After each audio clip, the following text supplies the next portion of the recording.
Welcome to the Sensibly Speaking podcast. This is Chris Shelton, the critical thinker at large, coming at you for number 115. And this week we're going to be talking live here on YouTube about planetary clearing, the idea of clearing the planet. This is a phrase that's used a lot in Scientology, and so I know this has come up recently on some Facebook groups and forums. People have been chatting about this, and I thought it would be good to actually go over with you guys some of Hubbard's quotes on the subject, because there are not a lot of them, and then get into, what I and maybe some others thought about, and then, maybe address some of your questions about that subject, okay? In other words, what is the goal of Scientology? What are Scientologists trying to do, or what do they think they're trying to do?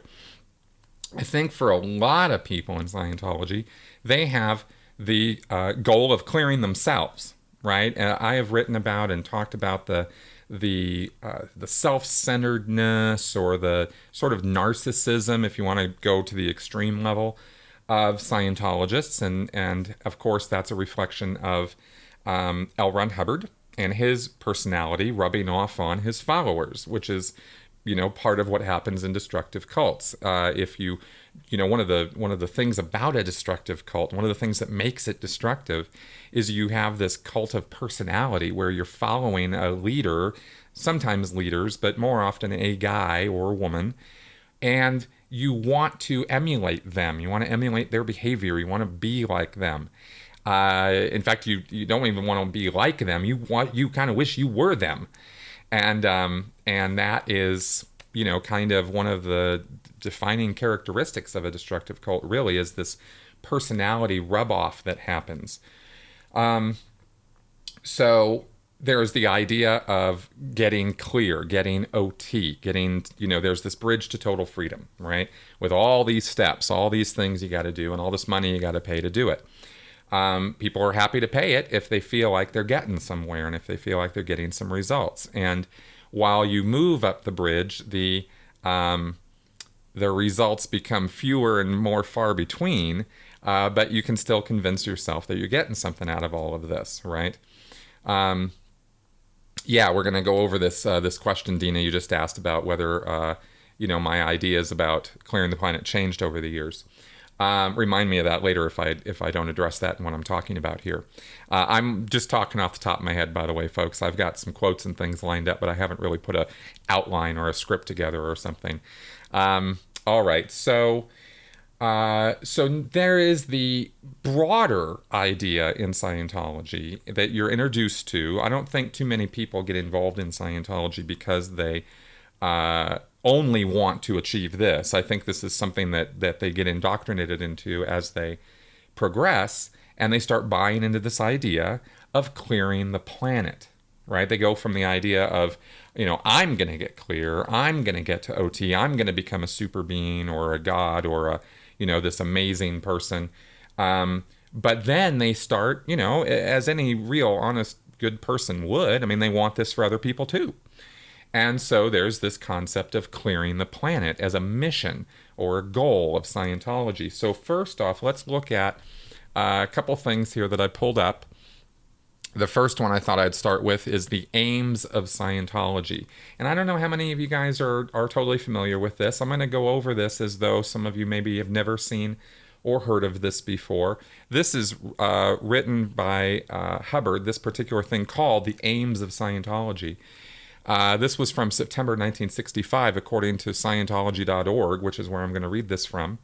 And here are the stated goals of Scientology. A civilization without insanity, without criminals, and without war, where the able can prosper and honest beings can have rights, and where man is free to rise to greater heights, are the aims of Scientology. So, no insanity, no criminality, no war. Sounds pretty good. I've talked about this before. This is some pretty good stuff. This is very laudable. Now, there's some terms that are used after this that get a little ambiguous, a little bit like, what?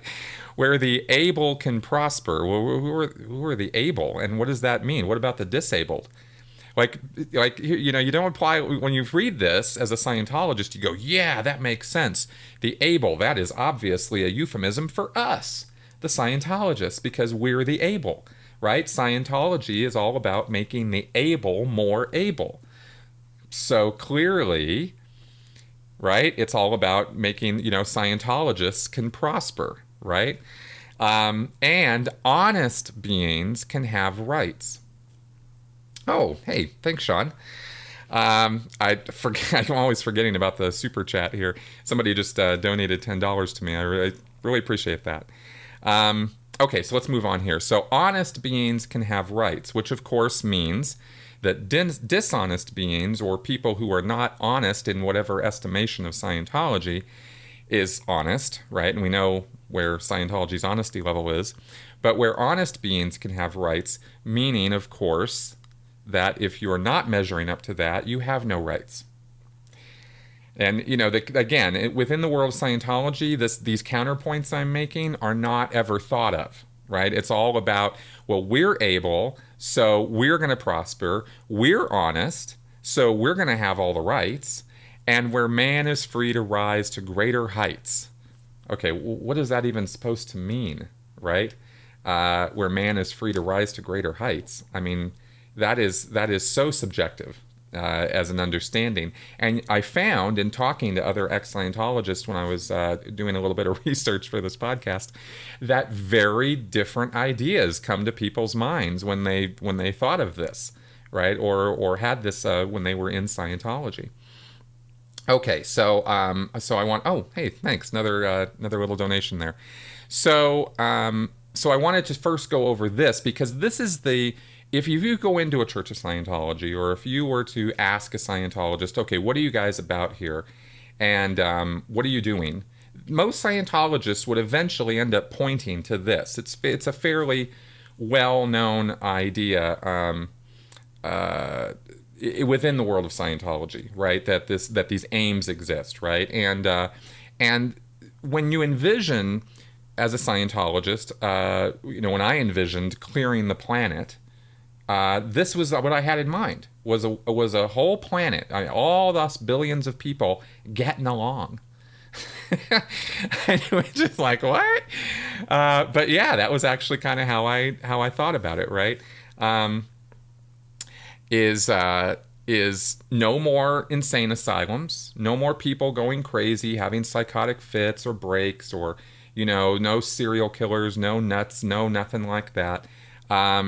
And I'm just throwing out all these, I'm sure highly offensive words for insane people, but basically, we're talking about people who, Scientology is supposed to bring sanity. Scientology claims that it has the solutions for solving, people's mental issues or problems. I mean, Dianetics, modern science of mental health.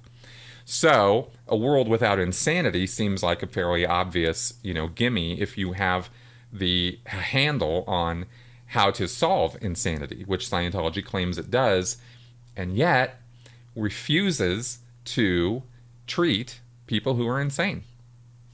How's that supposed to work, right? If you go into a Church of Scientology and you say, I have a mental illness, I have a mental condition, and I have been institutionalized, and I have been, released, or I need to go back, or I'm concerned, or I have problems, I am on medications. I mean, if you go in there saying these things, they're probably going to end up showing you the door.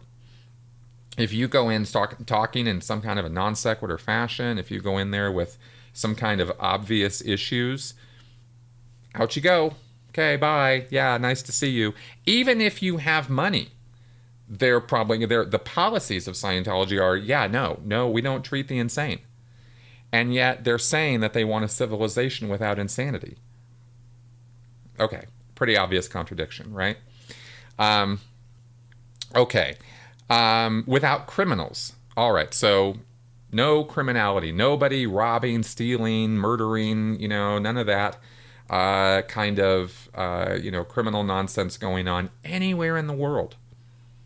Wow. Everybody really, truly getting along with each other. Wow. Wouldn't that be amazing, right? And Scientology does have programs, at least I can say, at least they can say, rather. I mean, I'm not going to defend Scientology, but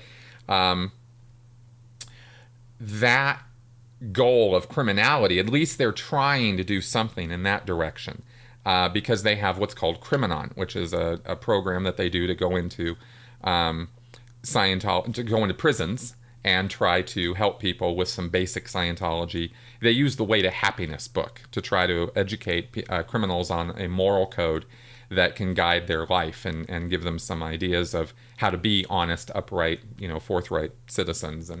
And apparently some criminals have actually had some gain or some something positive happen in their life as a result of that, at least according to the only things I've seen on it, of course, are from Scientology, so I take it all with a grain of salt. But at least there is an effort being made by some Scientologists to go into prisons and try to do criminal reform. Yeah, but as Betsy says, they really have no idea what they're doing. I mean, they're really just offering a book and some practical exercises and written exercises, like in a classroom kind of situation, for teaching morality. But no, they're not gonna handle anyone with serious issues, just like Betsy is saying here. All right, and then they have a world without war. Okay, no war, no conflict, no armed conflicts of any kind. Good point, Anne. Mind control doesn't work on the insane. That's a good point.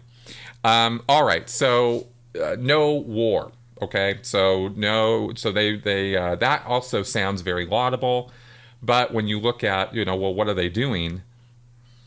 Not a lot. I mean, how do you rid the world of war, right? Well, the idea in Scientology. Now, this was written in '65. So Hubbard didn't have this idea when he first wrote it, but 2 years later, you come up with the OT3, the Xenu story, right? Now, something that doesn't get talked about a lot in regards to the Xenu story or OT3 or that level is that Hubbard refers to that whole Xenu incident as a fourth dynamic engram. Okay, now an engram in Scientology and Dianetics in Scientology is an incident in the past of intense trauma and stress and pain and unconsciousness. An engram, by definition, has to have pain and unconsciousness happening to the person as part of its content. Okay, so something happens to you that is, really bad, that knocks you out and hurts you. That's an engram. Hubbard said that this Xenu thing is the fourth dynamic engram that has to be handled. And now fourth dynamic is all of mankind. Right? You have the first dynamic, which is self. You have the second dynamic, which is family and sex. You have the third dynamic, which is groups. And you have the fourth dynamic, which is all of mankind. Fourth dynamic engram is OT3. So Scientologists are told and have the idea that by getting up to and through OT3, even though they don't necessarily know what the contents of OT3 are, they are told that by getting through OT3, they will be directly helping to end war on planet Earth. Right? So it's not just about themselves becoming gods or becoming, amazing spiritual beings. It's about ending war on the planet. Okay? So that is, again, part of how these aims of Scientology are integrated into the belief system and the structure of Scientology, is they are told that by continuing to move up the bridge, they are directly contributing to making the world a better place and achieving these aims. Okay. Let's go over another issue here. I wanted to read from these policies to give you the idea of the generality with which Hubbard speaks about the goals of Scientology. They're very broad, very unspecific. And so Scientologists are able to fill in the blanks with all the details they imagine would be how the church is going to go about doing these things. The details are lacking, or the tactical level. How are we going to actually get, billions of people into Scientology? How are we going to get billions of people up to clear and up through OT3, right? That's not ever discussed in Scientology, at least not in any room I was ever in. It's always very, very broad, okay? And here's an example. There was a policy letter Hubbard wrote in 1983 called The Business of Orgs, where Hubbard said, orgs are in the very new for this universe business of setting people free. Okay, you're setting everybody free. Like, what does that mean? And it says here, suppressive people, SPs, will find all manner of reasons not to, for this is what they, with their own crimes, fear. Okay, so apparently people like me are so ridden with criminal activity that we are afraid of Scientology freeing people, which is exactly the opposite of the case. Hubbard says here, it's done with org services, well delivered, on policy with standard tech. So just do it, man. Do it. Rah, rah, rah. Right? Okay, so that's the business of orgs. There's another policy which was written just 2 weeks later, on 31 January 83, called the reason for orgs. The only reason orgs exist is to sell and deliver materials and service to the public and get in public to sell and deliver to. The object is totally freed beings. Okay, so the only reason. Now, if that doesn't sound like a business model, or a business type activity, sell and deliver materials and service to the public and get in public to sell and deliver to. Okay, pretty obvious that they're there to make money, right? To sell things. But he goes on. He says, the first and all subsequent organizations of the church were founded for this purpose only. Let's see here. It was manifestly impossible for one being to individually train and audit 2.5 billion people. Time alone would have prevented it. Thus, help was needed. And he goes on here. He says, you see, we are not dealing with just another self-help subject or make people feel better. This universe has been going downhill for just one reason: lack of tech to resolve the problems of the mind and beings. Okay, so clearly he's saying that the tech, meaning the technology, meaning the methodologies or the techniques of Scientology. So Hubbard's making very big claims here that nowhere else in the universe, right, does anything exist that could free beings, that could help people, that could, get them out of their funk as spiritual entities. And he says here, recent research has confirmed this. I thought you guys might find this kind of interesting. And funny, really, to hear Hubbard in his own words talk about research. Here's what Scientologists listen to, okay? He says, recent research has confirmed this. There is nothing whatever the matter with the universe itself. But suppressive persons and groups have specialized in caving people in. And they had no tech whatever to undo their vicious actions. So what emerged was a universal population stuffed with lies and artificial disabilities who have been brought almost to the point of obliteration. For the first time ever, and this is confirmed with careful historical research, the tech exists to reverse this chaos. An org and every staff member is there to get it applied. Where we are this instant in time is at the reverse point of the universe. You are the one who will make it happen.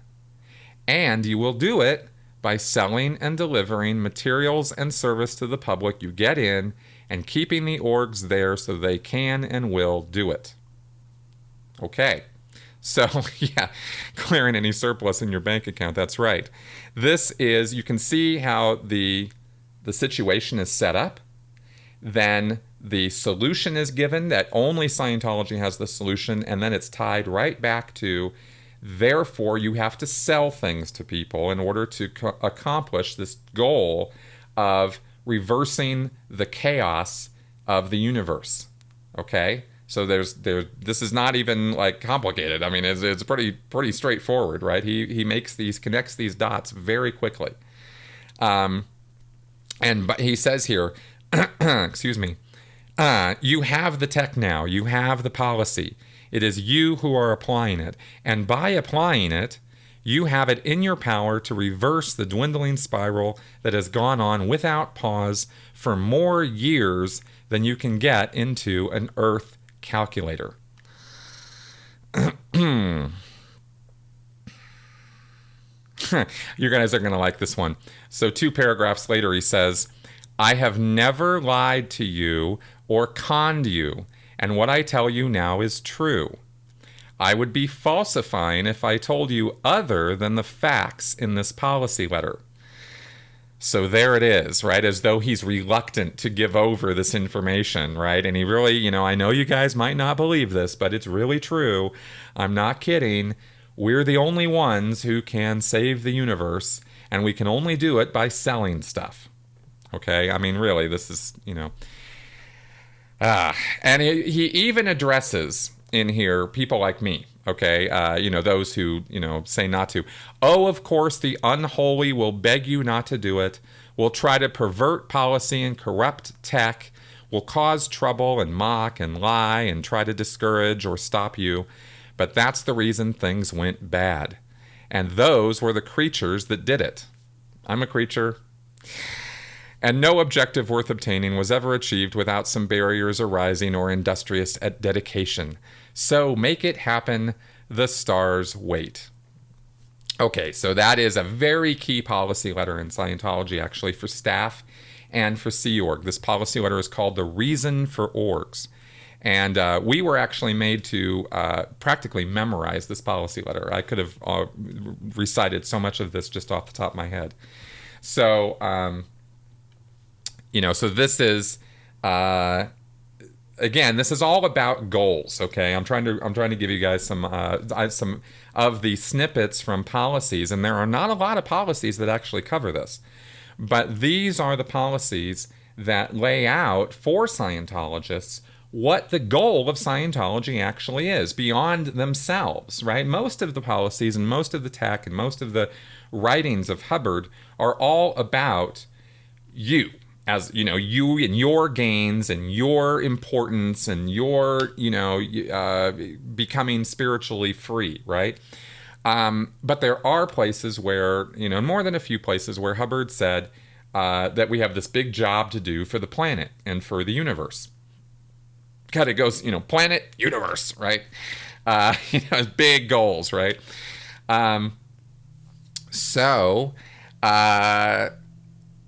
So these are some of the policies that cover that.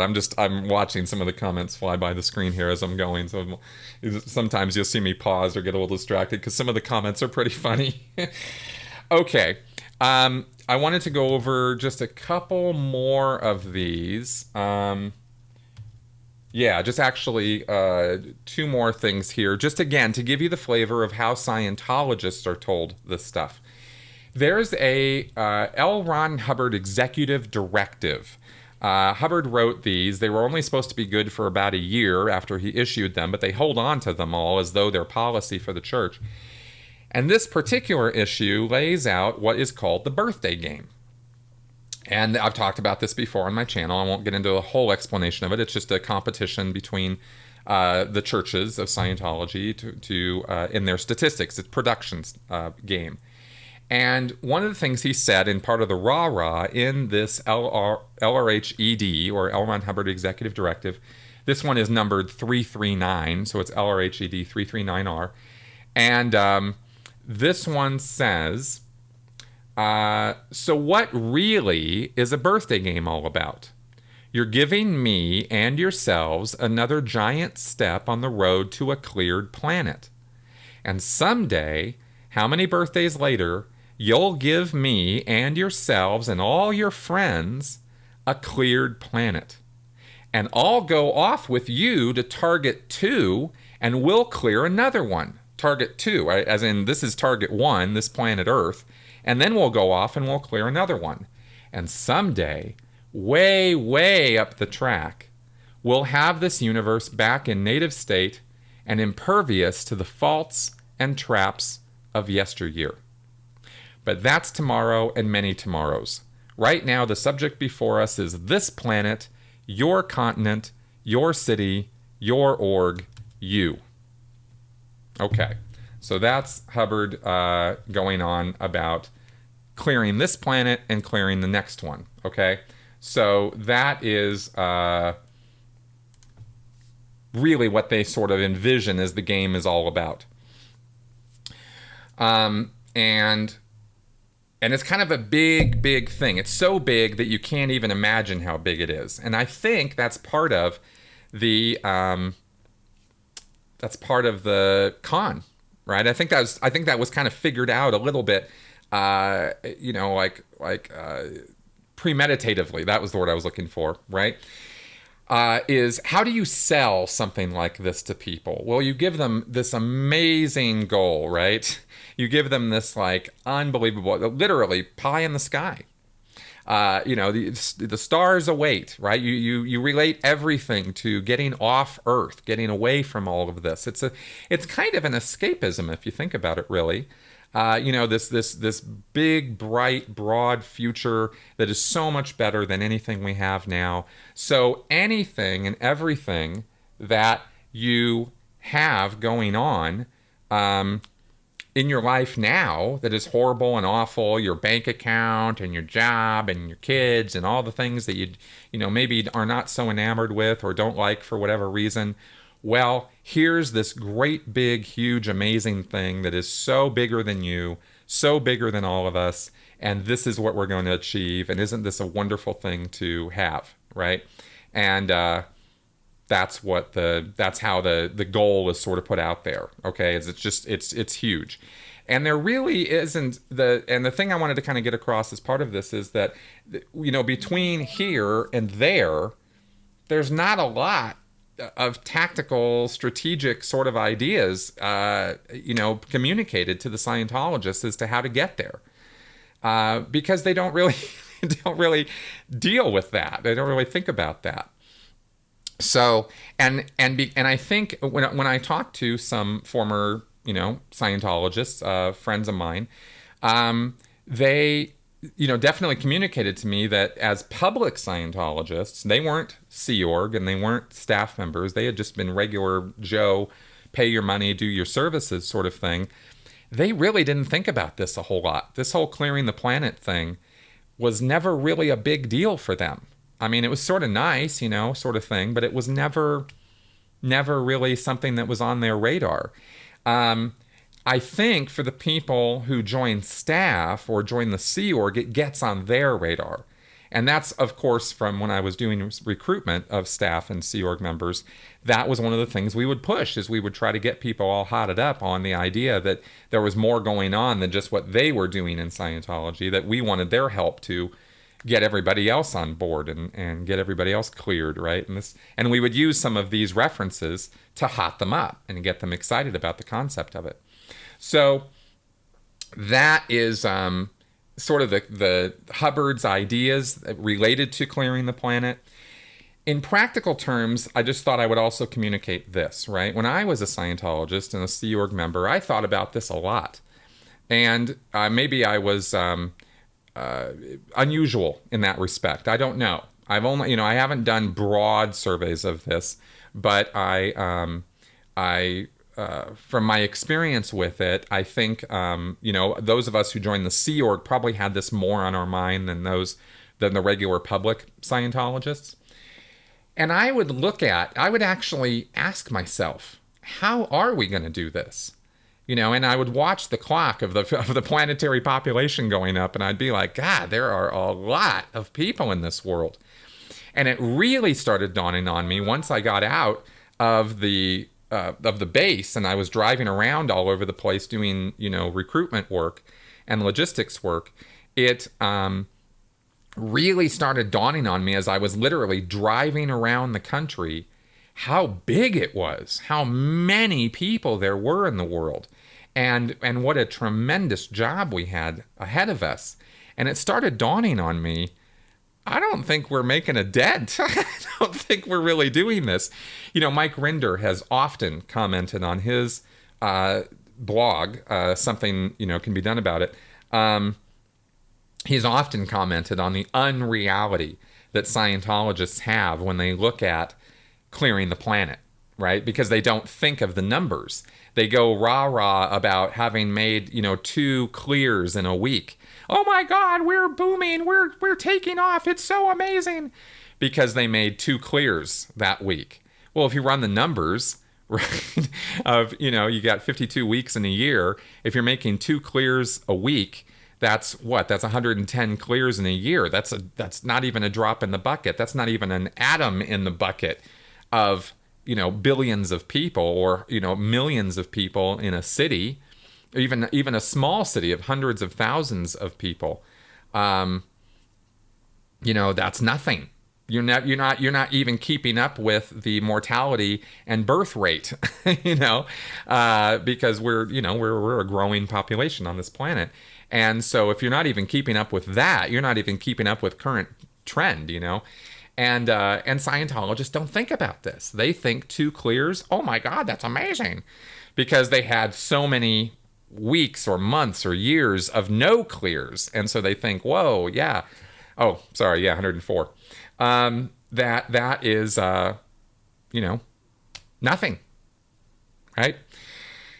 But they get really excited about it. They really do. You should see it, man. Scientologists really get giddy about the idea of just a couple clears being made a week or a couple auditors being trained, as though that's, really anything. It's not. It's nothing. And this used to really weigh on me, because I would run some of those numbers as a Sea Org member, and I would just be like, oh boy, I don't know that we're really pulling this off. And then I would try to correlate what Miscavige would be talking about at the events and these graphs that they would show, and I would try to correlate that to making a difference in society, as though there was going to be some kind of a tipping point, or there was going to be some kind of a point where where it was going to this idea of a make-break point, maybe, or a point where we were going to get over the edge, right? We were going to that mushroom point where you're blowing up the balloon and it's small, and then suddenly it's really big. That kind of thing, right? And I used to wonder, how are we going to get there? How are we ever going to make this happen? And I would always come up blank. I'd always come up with nothing, just not gonna. It just would not happen, So that was how I started kind of thinking, wow, we're really not. This isn't really happening. And actually, now that I think about it, I always love this. I always love talking to you guys about this stuff, because it dredges up all these memories of things that I, don't think about in the day-to-day course of events. But I just remembered that was one of the things, realizing the overwhelming goal that we had set for ourselves and how it was completely not able to be accomplished, was one of the things that got me thinking, I think I need to stop being in the Sea Org, and I think I need to go get this bridge stuff and do it for myself, because if I'm waiting for the rest of the world to make it in order for me to make it, that's not going to happen in my lifetime. And this is no good, and that was one of the things that got me thinking, time for me to go, time for me to leave the Sea Org and be done with this and just be a regular Scientologist and get my goods, get myself going. Excuse me. I really should have brought a glass of water. All right. Who knew I would talk so much? So let's go ahead and look at some of your questions now. You guys have been throwing some stuff at me all through this. And let's see what you've got here. I think that was a pretty good rundown of some of the references on the subject and what my thoughts on it were. So let's see here. Okay, here's a question. I just kind of flew up and I'm randomly taking some of these. How does Scientology address clearing the planet in regards to the human population that is untouched by modern humanity and technology? This is a question from Jeremy Macklem. That they don't think about third world countries hardly at all. However, there was an effort. This is not really talked about or well publicized outside of Scientology, but there was an effort made at one point to go into third world countries and bring Scientology as volunteer ministers to them. I think they had a boat that was going up the Amazon River at one point. They were down in the jungles of Africa at some point, or the wilds of Africa, on some kind of a safari tour or something. This was yellow van, yellow boat, going down the river, volunteer ministers, Scientology, and they were out there meeting with natives, literally. And they had a film crew out there, and they would show us this at events. And they were doing outreach activities to the populations that did not have any technology. And that was the only effort I ever saw made in that direction. And I think that went on for about a year or two. And then it was over, and then that was that. Because I think there wasn't really a whole lot of return on that investment. So they just kind of went nowhere with it. Yes. Dawn mentions here, I do find it very Orwellian, this idea of Scientology freeing people when it is anything but free in any sense of the word. Yeah, that's the contradictions are enormous with all of this. Let's see here. What about... Oh, somebody's asking about medical issues, but I'm not going to really get into that right now. Because I want to kind of stay on this point of clearing the planet. Oh, here we go. Dina is asking, how do they explain that Ron left for Target 2 before the rest of you when he clearly just said you'd go together? Good question. We figured he might come back and bring us along. It was kind of like, I think the idea, at least the idea that I had, was after Hubbard dropped his body or died, right, in 1986, I was 16 years old. I was still a public Scientologist. I didn't really think about it a whole lot. But later, when I got in the Sea Org, I sort of thought about, well, he went off to do further research, according to what David Miscavige said. So he'll come back. And he kind of left it to us to get on with it. This is our test. Now it's up to us to take what he gave us and make it good. Make this happen without him. And I think that was pretty much about as much thought as I gave to it. Is it was kind of like this was our chance to really fill the shoes of Ron and make his goals happen. So, so that was kind of how I thought about it. Let's see here. Yes, you're welcome, Jeremy, for answering your question. Let's see. Any other questions on this subject you guys might have? Did you ever express... Okay, Dina's asking, did you ever express your concerns with your seniors or in session? No, I did not. One reason is because I didn't get in session a whole lot. And two, even if I had, this wouldn't have been something that would have been particularly safe to talk about, even in a session. When you get a lot of sec checking, a lot of security checking, where you're being interrogated on the meter about, your crimes and misdeeds, you learn in the world of Scientology that that criticism, or anything that could be interpreted or translated into criticism, is not something you really want to be talking about, because it's always going to be turned back on you. And I was quite sure that I did not have a lot of misdeeds, after doing the RPF and clearing myself of all of my past transgressions.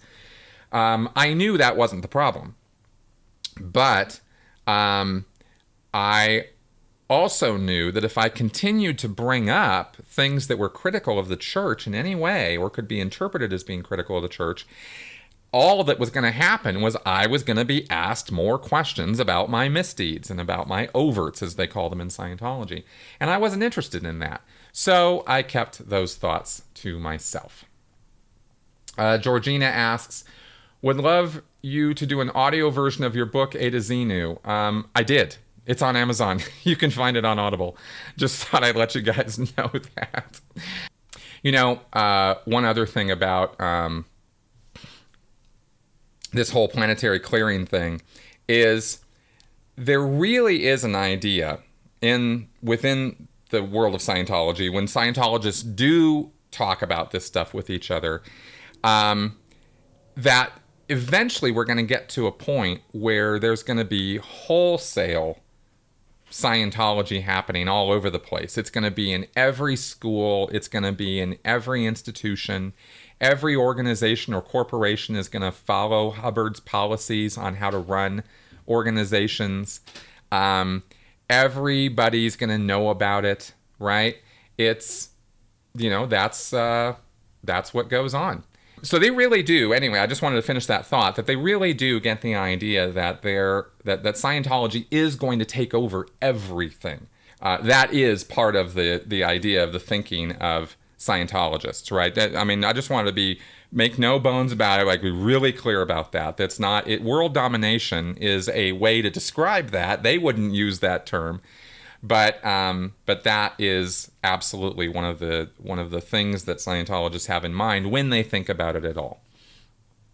Yeah, somebody, Dina asks here, how often did you discuss clearing the planet with other Scientologists? It was kind of a non-issue, like you mentioned here, Dina. It was just not really talked about a lot. It seemed kind of like it was just kind of a given, but at the same time, I think one of the reasons we didn't talk about it a lot is because, like, I'm not the only one who can, you know, do the math, and my math isn't even that good, right?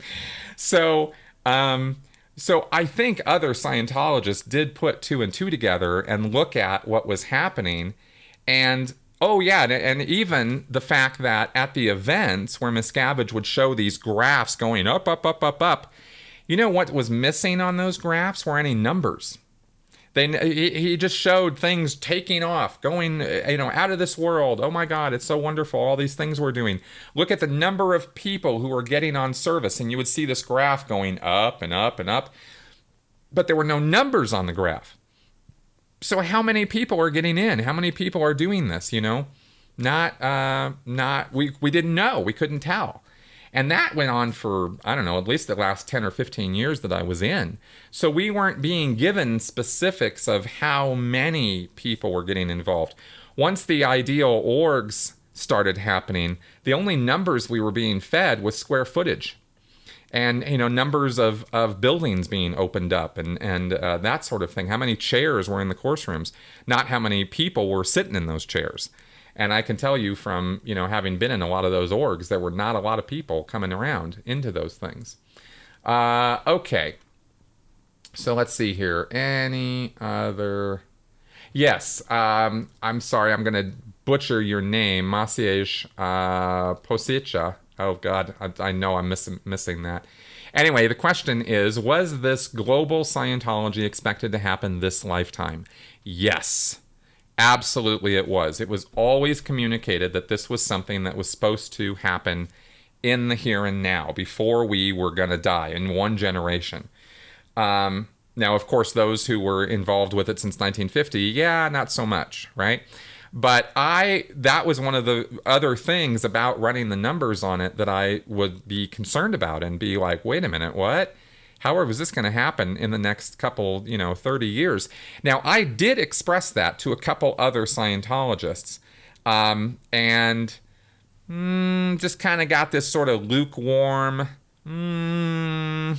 okay, sort of thing. Like, yeah, now this was at the very end. This was like in the last year that I was in. I started, making sort of very subtle comments about it to other Scientologists, and never really got a whole lot of, like, I was sort of testing the waters.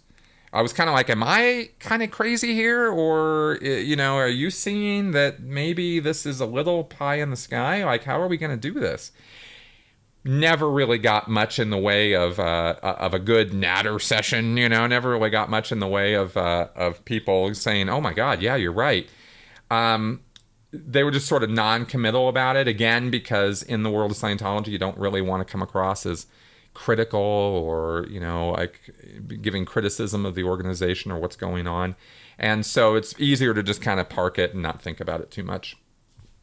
Okay. Jen Cove has a request. Tony, Aaron, and Mike do a live. I'll have to see if we can arrange that. Maybe at the next HowdyCon we can figure out something like that next year. That might be kind of interesting because we might all be in the same room at that point. Okay, good. All right, guys. So, are there any other questions for those here on this topic? I want to talk about clearing the planet and the goals of Scientology ultimately, in terms of world domination. Again, like I said, they're never going to put it in those terms, but that is the target. That is what they want. And oh yeah, one last thing I'll go over here because for anybody who might not have heard about this or talked about this, okay.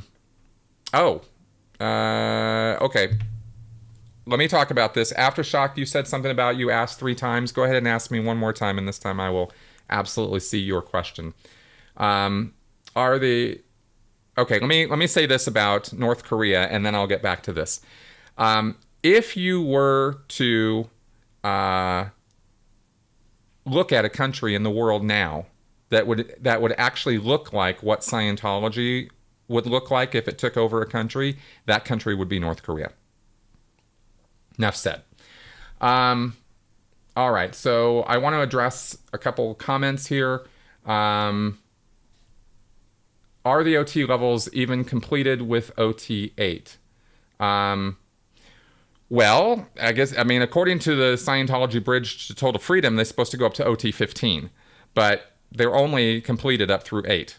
There are no other OT levels completed or written out or done, and this has actually been talked about quite a bit in the ex-Scientology world and such.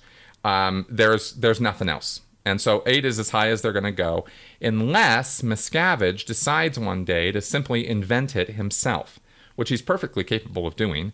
And I really don't even understand why he's not doing it, because, that would be the next logical step, really, is to get OT 9 and 10 going. But they just hold it out as a carrot. And, the Scientologists just kind of keep thinking that OT 9 and 10 are going to come someday. But it doesn't look like they're really ever going to come. Let's see here. How do they expect to clear the planet when we are non-Scientologists? I guess, I'm afraid I don't understand that question. When we are non-Scientologists? I don't know what that means. Can you reword that so I can answer that question? I'm not quite tracking. Also, Sean T, go ahead and ask me your question again. I'm sorry, it's way up in the comments section, so I want to get your question answered too. I see. How do they expect to clear the planet when we're not? Okay, got it.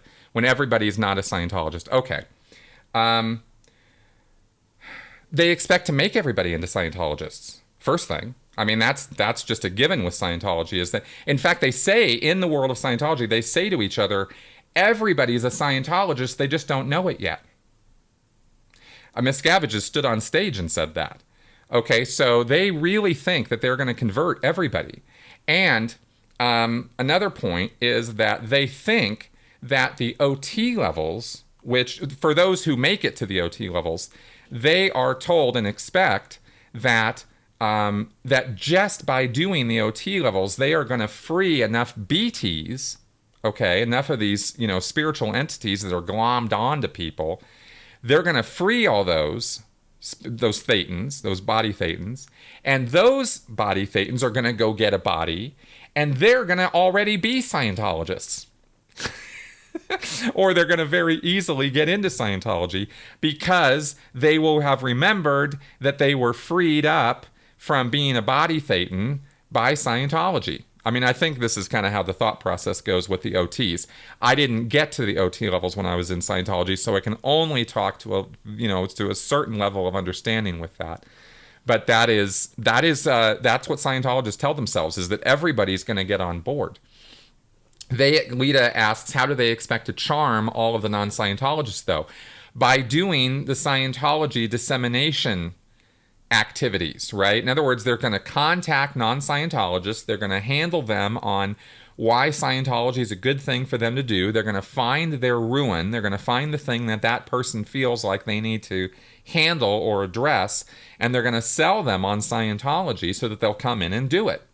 And they think that everybody will respond to Scientology the same way they did. And they don't know all the things that you guys know about Scientology. And yes, even now, they still think that. To answer your question, Lita, yes, within the world of Scientology, they don't know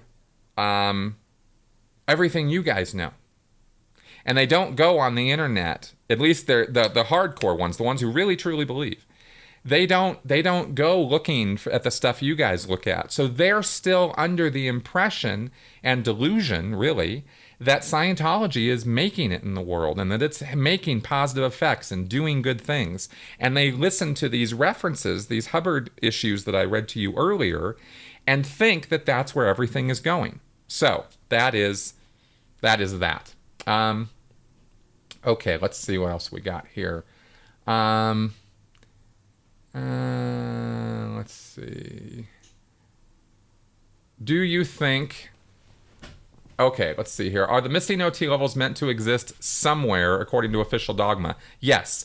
At the Church of Scientology International in the L. Ron Hubbard Archives is where it is expected that those things actually exist. All of Hubbard's writings, all of Hubbard's stuff, all of Hubbard's manuscripts and original works and research notes, everything is thought to exist at the Church of Scientology International, being safely kept, stored away in airtight containers. And I'm not talking about the underground vaults thing. I'm talking about at Archives, which is at the Church of Scientology International, which it's that base in Hemet, California, or in San Jacinto. That is where all that stuff is, and it is actually where it is. I mean, that is where they have all of Hubbard's stuff. So that's where they think the OT levels are, and that the church will eventually, put those things into a form that can be released to the public, and they will be released. That's how they think that. Do you think LRH knew David Miscavige would take over Scientology? No, I don't think he knew that. I think he had the idea that other people were going to take over. Could you guess the date Miscavige was SEC checked for the last time? Many years ago? Yeah, I don't actually have to guess. It was back in the 1980s. Jesse Prince did it. And Miscavige was on the hot seat. He was about to get busted. But he and Pat Broker were in a little tight-knit conspiracy to keep that from L. Ron Hubbard. And so Miscavige managed to elude, getting in trouble, and then Hubbard died. And Miscavige took over. That's kind of the sequence of events on that. Is your YouTube your full-time job, or you have another one outside YouTube? I am a professional YouTuber. I am a writer, and I do have some outside work that I do because I don't make enough of an income from this to totally support myself yet. We'll see what happens with that. What do you think of the Leah Remini and the Aftermath show? I have made 3 videos talking about Leah Remini's show. It is absolutely amazing. I love it. I've been on it. And I don't have anything but good things to say about that show. Let's see here. Who has access to the archives? David Miscavige, Massiage asks. And certain people at the Church of Scientology International, the archives in charge. Very few people. It's a very small list of people who have full access to all of that material. I didn't work there, by the way, so I can't talk in more detail than that about it. I've only talked to people who worked up there, and I've never talked with anybody who actually worked in L. Ron Hubbard Archives. That would be a conversation I would love to have. because I have many questions about what, some things that might be up there in those archives, and trying to figure out if there's any place else in the world that some of those things exist, because there's some things I would very much like to get my hands on. Let's see. Sierra Fuller, off topic, I apologize. Would you ever be able to do one of those book reviews or something like Dianetics? Or would that lead to Scientology coming at you like a rabid animal? You mean do a book review of the book Dianetics? I could do that. I think I've talked about Dianetics enough on my channel to have constituted a book review. It's kind of nonsense. Do you think Narconon is going to bring more trouble for Scientology? Portal Player asks. Yes, I do. Because they're still trying to push Narconon big time down in Australia, for example. And they're just running into brick walls down there. And I think that they're going to keep pushing it here in the States in one form or another, even if they don't call it Narconon anymore. Because that is what they do. They just keep pushing. Let's see here. When does this, John Stewart, we know the clearing claims are bogus. When does this become a consumer rights issue in legal terms? I'm sorry, John, I do not know. I would not know how to answer that question because I don't know about consumer rights and the legalities of that. I don't know that you could sue them for fraud, particularly. I mean, if you look at the Luis Garcia case right now, trying to take Scientology to court over these kind of things is not an easy task. Let's see here. Have they come, Stoner Aliens, have they come after you yet? Yeah, of course they have. Yes, I've been trolled. I've been attacked. I have a hate site against me on the internet, and I definitely have had people come after me. Yeah. I don't talk about that a lot because it's not really super important in the bigger scheme of things, but yeah, that's happened. Let's see here. Do you miss living in Cali? Wow, these are really tough questions. No, I don't miss living in California. It's very expensive there and it's kind of hot. I like it in Colorado. Why does Scientology not want to help the mentally ill? Teresa Aikens asks. That's a good question. And the reason is because they can't. It is a difficult task at best to try to take on really, truly helping people who are mentally ill. There are real issues there. Psychiatry hasn't really solved it, although they've been working at it, and I believe that their efforts are honest for the most part. There are abuses in psychiatry, just like there are abuses in any group, but I think that there is an effort being made there to try to help, right? And it's not the barbarism that it was in the 1800s or even all the way up through the 1900s. I mean, with electric shock and all that kind of stuff, that was quite barbaric. I know that there is still ECT. I'm not saying that that's canceled, but I mean the way they go about doing it and stuff is not as quite as barbaric as it used to be. I'm not particularly a big proponent of ECT, but whatever's going to work. My point is that there is research and real work being done by really honest people to try to help mentally ill people, and it's hard damn work. So Scientology is woefully ill-prepared, completely inadequate facilities, completely inadequate techniques. And so what they do is more harmful, not helpful. And so they don't, so Hubbard was like, yeah, no, we're not touching these guys with a 10-foot pole because they take up all kinds of time. As by necessity, it takes a lot of time to deal with a person who is, really deeply mentally ill. And they don't pay a lot. And Scientology, in the end, is a money-making scam. It is not about any of these goals. All this stuff that I read to you earlier, that's all window dressing, right? To connect the dots back to paying money into the organization so that they have the money and you don't. And in the end, that's really what it comes down to. Let's see. Danielle asks, so am I undesirable as a functioning bipolar person to be a Scientologist? Yeah, they're not interested. If you are on medications, for example, right now, if you go into a Church of Scientology in an attempt to do Scientology services, they're not going to be happy with the fact that you're on medications, that you've received any psychiatric care of any kind. They're going to be very suspicious of you. And they are not really, they're going to be reticent and reluctant to deal with you as a public. Now, the more money you throw at them, the less reluctant they'll be. But, it depends on the degree and the amount of prior psychiatric care you've had as to whether they will take you on or not. John Melville asks, wouldn't the fastest way to clear the planet is to show a real OT show off their powers? Yeah, absolutely, John. Of course, that would be amazing. And if those powers existed, then wouldn't that be amazing, right? But there are no superpowers, so there is no one who can do that. And Hubbard actually said, "Don't do that," right? We're not going to get into that. Well, of course, the reason why he said that was because there are no superpowers, but he gave it a little spin of, you would violate people's reality and you would blow them away, and we can't have any of that, right? Okay, let's see here. We're going to be wrapping up in a little bit because I've already been going for an hour here, and I love all your questions, but of course, I can't answer all of them. Let's see here. Let's see what else I can do before we go. Will you do a video on Scientology, Nation of Islam? Maybe.